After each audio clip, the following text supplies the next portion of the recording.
Alrighty then, example number 4 now. We're going to be multiplying rational expressions. And the way that these guys work is you want to simplify each numerator and each denominator. And simplify meaning you want to factor it. And then once everything is factored, and then you could go ahead and cross cancel and reduce those common factors, and then simplify and get your answer then. Okay, so let's go ahead and try that kind of bad boy. Okay, so 8t squared is a monomial, so you can't ever factor that guy. So we're just going to leave it as it is. So we have 8t squared. Okay, but we can factor t squared minus 4, and that is the difference of two squares. So that means that's going to become t plus 2 and t minus 2. Okay, and so I'm just using the difference of two squares. That's the a squared minus b squared. That's the same thing as a plus b and a minus b. Okay, so notice what I'm doing. I'm just replacing things that are factors. So I rewrote at squared, but then instead of writing t squared minus 4, I wrote down its equivalent, which is in factor form, t plus 2 and t minus 2. Same thing right here. I can factor 3t plus 6. I can pull out a common factor of 3.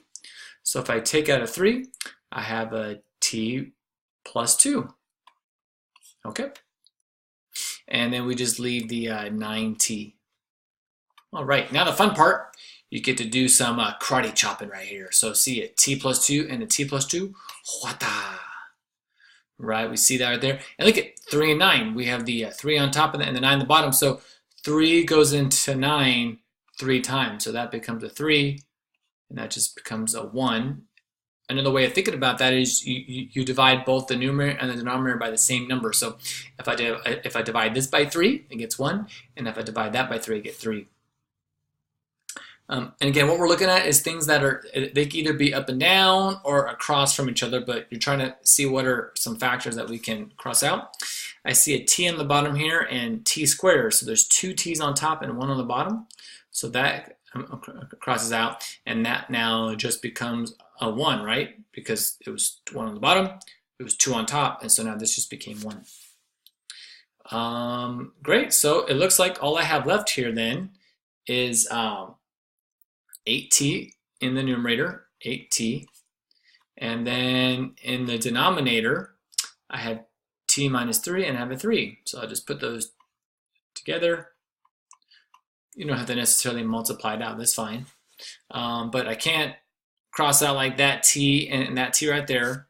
The reason why I can't do this is because this t is connected by the minus 2. Like this is a whole group. Okay, so we have to leave that alone unless you see another t minus 2 on top. So that'd be that guy right there. This one looks like a lot of factoring right here. So factor numerator, denominator, numerator, and denominator.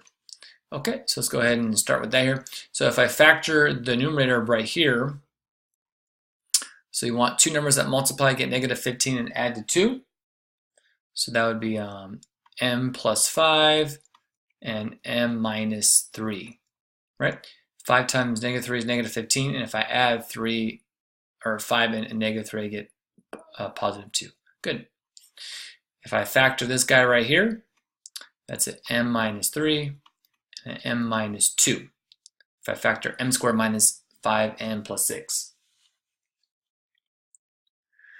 This right here is a difference of two squares, just like we did over here. So this would be m plus 2 and minus 2. And last but not least, I have, we can factor out a common factor of m. I'm going to take out an m, and I have m plus 5 remaining. Alrighty, now we get to do our karate chopping. It has to be the exact same term on top and bottom to cross out common binomials. So wata, that's gone right there. Haka, right there, and ha-ya. Cool. And so all we have left then in the numerator is m plus 2 all over m for moo.